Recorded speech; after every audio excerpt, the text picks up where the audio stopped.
Game of Thrones episode 4, season 8. Just got to the end of it. Obviously, we'd just seen that the Night King had been killed at the end by Arya. Mad one.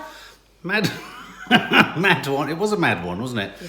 And we were slightly, if I'm honest, I went into this episode slightly concerned that where the hell could we go? Yeah. Were you? Yeah, I was a bit too. As you were sort of building towards it, were you looking forward to it as much as the Night King's army fight? Well, I was expecting their fights with the dead to proceed throughout the rest of the season. Yeah. So I was like, the dead was so scary. Yes. And they seemed so, like... impenetrable. Yeah, impossible to beat. Yes. That Cersei kind of seems a bit like B-Tech Night King. A B-Tech Night King. A B-Tech Night King, which Yeah. is a sort of alternative version of an A-level over here. Yes, I agree. I was slightly concerned. Is Cersei going to carry the... But the reason why it's going to be difficult is all of the family-friend dilemmas. Well, we've not only got family-friend dilemmas, we've got the exact sort of progeny and origin of Jon Stark to contend with. We've got Jon Snow. Did I say Jon Stark? Stark. Yeah. Jon Snow. Hang on. Here's the thing. A number of subscribers and Game of Thrones aficionados absolutely lampooned us on our last episode review because we didn't get wrong. We got the Dothraki wrong. Chill. Just to explain and just justify our presence here, we have binge watched Game of Thrones in the run up to this season, haven't we? So forgive us if every now and then we get the Targaryens and the Dothraki mixed up, and the wildlings and the wild ones and all that sort of stuff. So we're going to make an extra effort on this review to get the names right. Okay? Hope you feel better about that. I do. It's been bothering Dad all week. Yeah, so sorry, Jon Snow. Obviously Jon Snow is, well, Daenerys is his aunt. Yeah, they're related. It's weird. Just never going to be good. Though it's never bothered Jaime and Cersei, let's face it. So this started where we ended, which was with all the bodies on pyres ready to be Well, it started burnt. with England's face. Jorah, I know. Oh my God, and he looks so blue. Because he was deady-doos. So yeah, we saw all the ones that had died in that Theon was battle. there, Alfie Allen. Notice I'm getting the names right. Theon, Jorah. Yeah, all dead. Very blue. That was odd. Sorry, I needed to cough and I coughed. That was like a bee. That was even stranger. So they were all dead, and it was a good way to start because it was like a bookmarker to sort of say, remember, guys, how sad you feel, and we did feel sad. Now I thought Jon Snow's speech was quite magical. Yeah, wasn't it? He choked up a bit. He did choke. He's funny, isn't he? Because he's sort of, on the one hand, he's kingly and leadery, but on the other, he's like the kind of guy you fancy going for a drink at the All Bar One in Croydon with. Yeah. Do you know what I mean? He's a sort of everyday folk. Everyday king folk. He's an everyday king folk. But I bet, I was saying to Maddie on that scene, I bet it was a bit of a tough scene for the cast to play, although it wasn't the last day. Yeah, saying goodbye to characters that have been with them since day. Since day whenever. That's what you say when you mean day one. That's right, day. They've been with me since day. Since day. And then we started to go into what I thought was the most sort of fabulous of rap parties. Didn't we? It began. I mean, Daenerys at the head of the table. They were all a bit hesitant at first because they felt bad about celebrating when loads of close ones but died. They took to it pretty easily, didn't they? Let go of themselves. They let go of themselves, and quite a few things happened in there. Gendry, for example, was made Lord. Yes. Lord Gendry. He was. Which, and he proposed to Arya Stark, and she was like, no. She's like, I'm not having any of it. I want to stay like a cool, individualistic woman. Yeah. I thought that was good. Yeah. She doesn't want a husband. He looked totally perplexed. I felt sorry for him, though. That was, what do you call that? I feel sorry for men sometimes. Yeah, what do you call it when you get rebuffed like that so completely? Friend-zoned. Friend-zoned. Was that like you got to stay a friend? He wasn't even friend-zoned. He was work experience. Whoa. Oh, I just nearly fell over. What? We may have defeated them, but we still have us to contend with. What was that? Bran. Oh, God. Yeah, so loads of things happened. So Daenerys made Gendry a lord. Gendry proposed to Arya. She said no. There was the first version of drinking games. They were like playing Tyrion's drinking game. Yeah, absolutely. There was the drinking game, and they discovered, well, they didn't discover, but they kind of revealed that Brienne is a virgin. Yeah, and there was that really funny bit with the wildling, the ginger wildling. Oh, yeah, guy. who was the ginger wild? Oh, Tormund. Yeah. Tormund, yeah, his funny scenes. He was absolutely annihilated. It was the way when that guy smiles at him and he just goes... Yeah. His voice is like, no. He was very funny, wasn't he? Yeah. But Daenerys was kind of looking around like she didn't really fit in. That's what you said. Yeah, you could tell that she realised she wasn't the favourite. Do you And think Jon she felt... Snow was getting more attention. It was that bit where the ginger guy was like, I mean, what kind of a man gets on the back of a fucking dragon? Is either a king or a man. And they're like just kind of saying how he's died and come back to life and how none of that is worthy and all of this. And she was sitting there like... That's what I mean. That was like Excluded. it was like a group of blokes at a bar in central London, all just going, "Ah, you died, but you still made it. You rode a bloody dragon, you saddo." Yeah, and That's what they were she sort of felt saying. excluded. She from felt the left group. out. So, can you relate to that ever? Do you go to parties where everyone's having a bit of a chin wag and you're like, I want to be part of that fun? What are you trying to say? No, I'm not saying anything. I'm just saying I've been there. I want to be part of the fun. I think Daenerys doesn't feel like she gets everyone's sense of humour. Yeah, because she's so goddamn She's so wooden. serious, isn't she? Yeah. She's so serious. Anyway, there was a very... I love the funny scenes with Tormund. And she's so suspicious.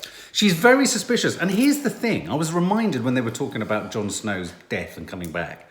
Do you think there could be a technicality here where he's not entitled to be the king of the Seven Kingdoms or whatever it is because he's already died? Strictly speaking, are you allowed to die and still claim anything? Whoa. Yeah, it's a technicality, and I think He they'd did have to come look at the back to contract. life. Well, he did come back to life, but strictly speaking, he had been dead.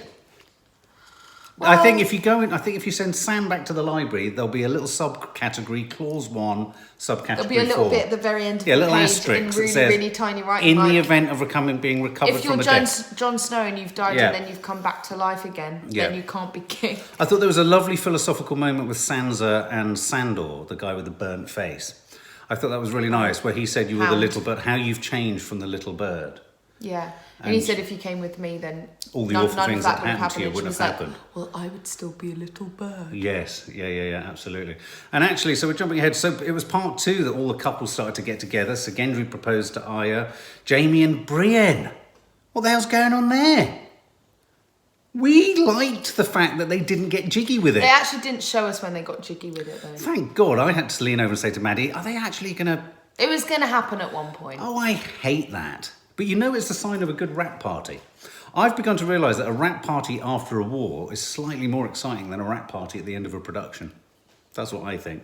And clearly Brienne was going to have the time of her Sure, life. it's a bit more serious. It's a little bit more serious. And I loved his line, Jamie, was a little bit out of sorts when he said, I've never slept with a night before. I felt like screaming, but you've slept with your sister? Yeah. How can you get all quibbly about sleeping with a night? Exactly, but when you've slept with your sister multiple times and had children with her, Precisely. having a child with her. Now, Maddie has for a long time been suspicious of Daenerys. I have been suspicious of Daenerys, like, almost since the get-go. You really have. Even when Drogo was giving her some. Yeah. No. I don't mean it like that. I wasn't suspicious of her then, but like, I don't know, there's something about her that it's when she gives those menacing little smirks to Sansa Stark and then complains about Sansa not liking her. I'm like, I know, it's like, it's stop kind of giving her obvious filthy she looks. doesn't like you because you just keep giving her filthy bitch stares. You've got to see things, Daenerys, from Sansa's side. From Sansa's point of view, all she ever sees is your really angry looks. Do you know Or your what I'm little saying? evil smirks. I think Tyrion and is it Varys, the bald guy? I think they need to kind of get the girls together. I know you're throwing in the names of all the characters in this. I know them all. But you didn't do. I didn't know any of them last week. You know the one with the bald head, you know Varys. But I think Varys and Tyrion need to knock the girls' heads together. I think they need to go out on a dragon ride, have a bit of an away day, kick it about a bit, come together and understand that actually they're on the same side and they need to stay on the same side. I think they need to sort that shit out. Hell hath no fury like a dragon queen scorned, though. That scene between Jon and... Dad's writing Shakespeare. Yeah, I am. That scene between Jon rather and... than just saying No, what but that actually scene happened. between Jon and Hell Daenerys... hath no... You know, that's funny because he said that as you must have been... When you said that when we were watching it, that was when you wrote it. I did, yeah. I said, He was yeah. watching it, I was thinking that's a good line. He was like, hell hath no fury. And then he went to his phone and that's what you wrote down. Someone You said just I realised laugh that- like the Joker. Yes, you do. You're petrifying. Fucking He hell. sat there and he went, hell hath no fury. I actually got out a pen with a feather on the end. Went to his phone and wrote it in his notes. But hell hath no fury like a dragon squeen scorned. Squeen?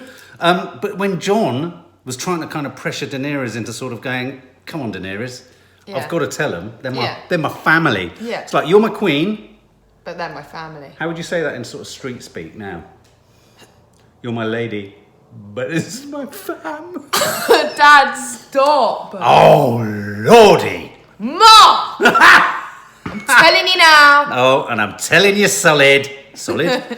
So yeah, Daenerys' beef with Sansa, it's not good. Daenerys' beef with everyone's not really good. Yeah. She. Oh no, I don't know if that's happened yet. No, but what about that scene? So basically, Jon says, "I'm going to tell the family," but they're not his family. Yes. I mean, this is the weird thing. They're his family, but they're not his family. I mean, it's like every blended family in the country at the moment, isn't it? Really. I mean, we all can all relate to that. What's what I like about this? Families are doing this all the time.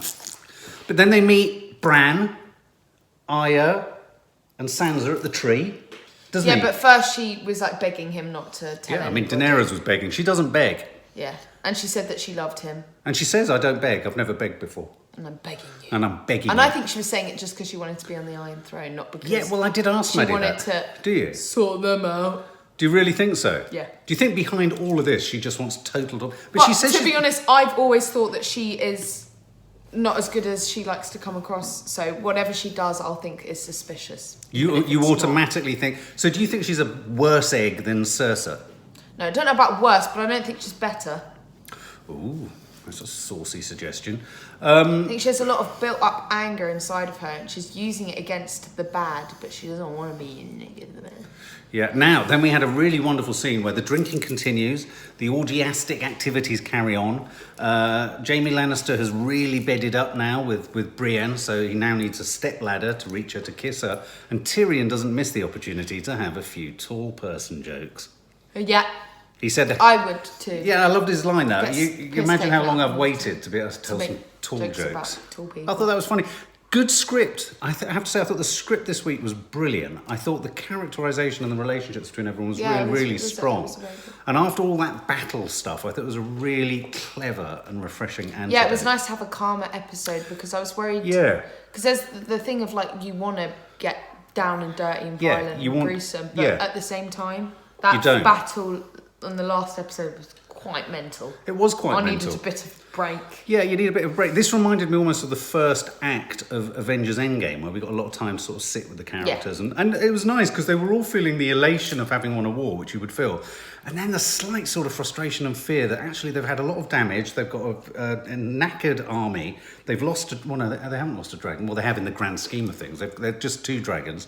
And, yeah, so, you know, they're on the ropes a little bit. But then, of course, I'd forgotten about Jerome and Robson's Bronn. Bronn arrives with a crossbow. Oh, of course. With the 2 brothers, he's on a mission. Yes, Bronn has. You've got to give Bronn credit where credit's due. He's managed to increase his private equity estate massively, He hasn't has, he? actually. He just keeps going from each side. I mean, what's going to stop him going back to Cersei and saying, I want bigger than I what know, they've yeah, offered? yeah. He gets away with things really easily. I mean, and all he ever seems to have to do is sit there with a crossbow or a sword.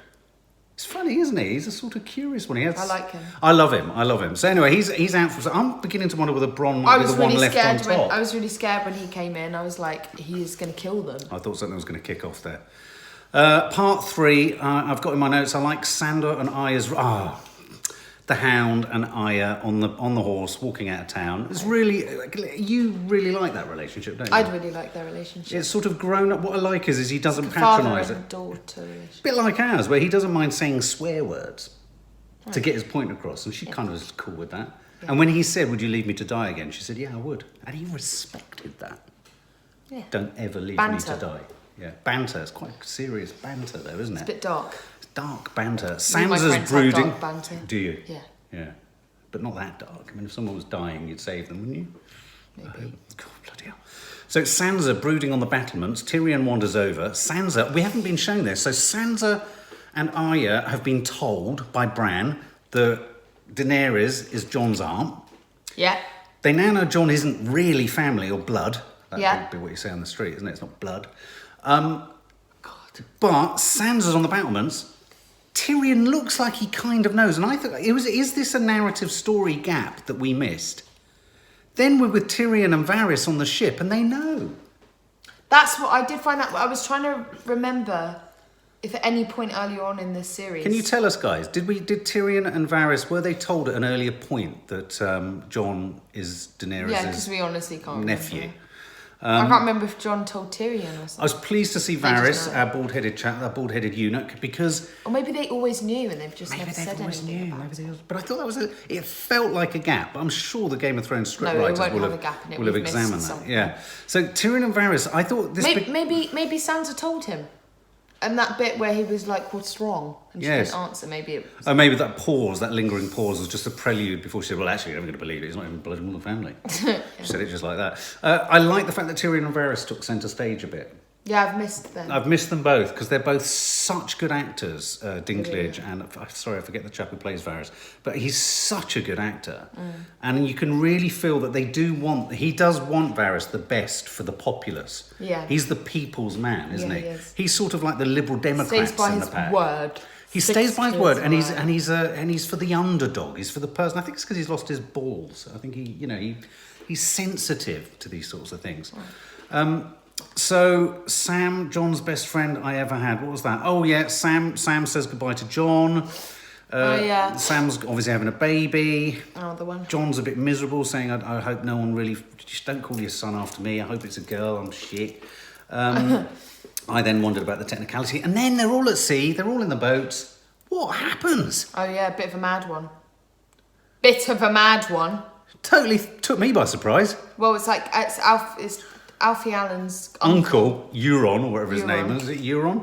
First Euron. of all, Daenerys is happily flying with her dragons. Flying about. And then one of her dragons gets shot, multiple times by these fat ass arrows. Fat ass? And they were fat ass. And then you look down and Alfie Allen's uncle's shooting them with this massive, crossbow the size of a boat. Yeah. I mean, he looked like he was in a games console chair playing his PS4, just like, ba-ting, ba-ting. But was it before or after where Jamie left? Yeah, Jamie's headed off. Yeah, Jamie left Brienne sort of sobbing. Now, I thought that was a bad character moment, a bad note there for Brienne. She's been such a strong, ballsy character, and I don't mean that... She's always soppy when it comes to Jamie, though. No, I know, but having her cry at the end I thought it was a bit gender obvious. I thought it was a bit, you've diminished... her strength. Dad, remember to breathe. I can't breathe. I'm You've so taken excited. On Nanny Di's thing of it's breathing. As you get older, you can't breathe. It's the thing. No, but okay. Anyway, I'm going to take a huge breath. Brienne, I thought, was left with quivering wreck, and I don't want her a quivering wreck. I like her 7'8" stature. So a dragon gets shot down. So Euron murdered. he's got such a little devilish face. He's nuts. Insane. And so she gets furious and she goes towards him like, do that again. How? And I thought she was going to die. Does nothing. That was odd. She kind of went completely dodges the arrows and then just went to the left. It's like, no, I'm not going to really do it. He looked confused. Euron, didn't he? He was That's sort what of he did. He was like, what? What the hell? I've just fired all my arrows at you. And she was like this, though, wasn't she? She was like, but it was she was just like that. It's like she then saw a squirrel. Yeah, squirrel. And the great thing at the end of that part, which was very dramatic for us, was, of course, they all get thrown out of the boats. The boats are destroyed. Tyrion's in the water. Oh, yeah, and then the mast comes down. Comes down on his head. Bosh! And it went blackout, and we assumed something terrible happened. But the only terrible thing that had happened, and this is one character I don't know the name of, but the curly-haired bird who's in love with the smooth-headed boy... That never smiles. She's been captured by Euron. And Cersei.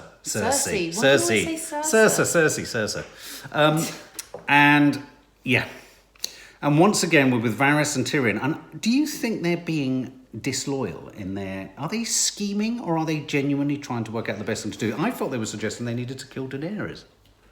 Was that what Varys was saying? No, that's not what he was saying. He was just saying that he wasn't going to stick by and help. Yeah. Per se. Right. Her. Whereas Tyrion is going to, because he believes that whoever is the rightful heir to the throne should be the king. Yes. Or queen. And in that case, it's Jon Snow. Right. And then it was at that point... I don't think they were suggesting to kill her. They were just suggesting... But he did say at one point... Let's just not help But her. at one point, Tyrion did say, isn't that treason? What do you think, guys? Do you think they're scheming? Maybe. Do you think they're planning? Do you think they're actually... Because they're both saying Tyrion's idea that they should both unite and be the shared sort of monarch, I think is a good idea. Yeah. I think that's the most constructive idea. But I still think Arya and Gendry, I think they're going to get together, Jerry. Anyway, so it was at this point, actually, that Brienne sobs her heart out, Jaime heads off, and then we're at the fort. And they're holding the girlfriend of the Moody boys, girlfriend at the top, and they're going to kill her if they don't surrender. I thought that was... You know what that reminded me of? It reminded me of Luke Skywalker's moment in The Last Jedi when he comes out to fight Kylo Ren. Right. Okay. Did you think? No. No. All right. I thought they were going to cut off at the point that all those arrows... I thought they were going to shoot. I thought Tyrion was going to That's what I said. I thought that we were going to see all the arrows go loose. Yes. And it would go black out and go, ooh! And we'd be like... Yeah. That would have been a good ending. Dead. That would have been a really good cliffhanger. This ending was good. But they don't want Tyrion to end. Well, it was a great ending, wasn't it? Because what actually happened, Maddie? So, they basically don't surrender. No, they don't. They're like, just come on, just stop. You just stop it, come I on. thought Cersei was going to be nice. I thought she was going to be nice. Yeah, she and she basically just leant over to the curly-headed girl and was like... Say your last words, mate. What is your last words going to be? And her last words was like, shut him. I was like... What were her last words? No, it was something in her language. But what was it? It sounded like... Shut him. I was like, shut him. Didn't understand a word. And everyone was like... Yeah, that was bizarre, wasn't it? No, it was funny. Everybody down below was like... Yeah. But, and then her head went flying and so did her body. Yeah, that was good. I like the way they did that just in the background. And then Tyrion turned around and we had the situation where, well... And we had her love interest go. Oh, yeah. He showed some emotion. Oh, he did look really upset. And then, of course, Daenerys turns around looking really angry. But I'm telling you something now. Her dragons don't look Telling you now. And I'm telling you straight, her dragons aren't everything they're cracked up to be. Yeah, they're a bit pathetic. She's only got one left. And, you know... They haven't done all that well. Either that or she's just really bad at using them. Yeah, maybe she is. And maybe Jon Snow's better. She's not the rightful heir. Basically, it's all going wrong for her. I think she's a woman in a bit of a corner. And having lost another dragon, I think she's going to be even more sort of skew-whiff. Yeah. Don't you? Agreed. I thought it was an excellent episode. Yeah, I thought it was an absolutely excellent episode. Top draw acting from all our favourites. Yeah. It totally wrong-footed me. I thought we were going to have a bit of a sort of downbeat intake of breath, which wasn't going to be good. But I'm back at that point of tension. And there were some really funny bits. Lots of great funny bits. Lots really funny bits with the Wildling chat and all that. I thought it was a really rich episode where, again, I cared about everyone. And, yeah, I think the next 2 episodes are even longer than that one. So, looking forward to... So, shall we look at the trailer teaser for episode 5? Yeah! Let's do it.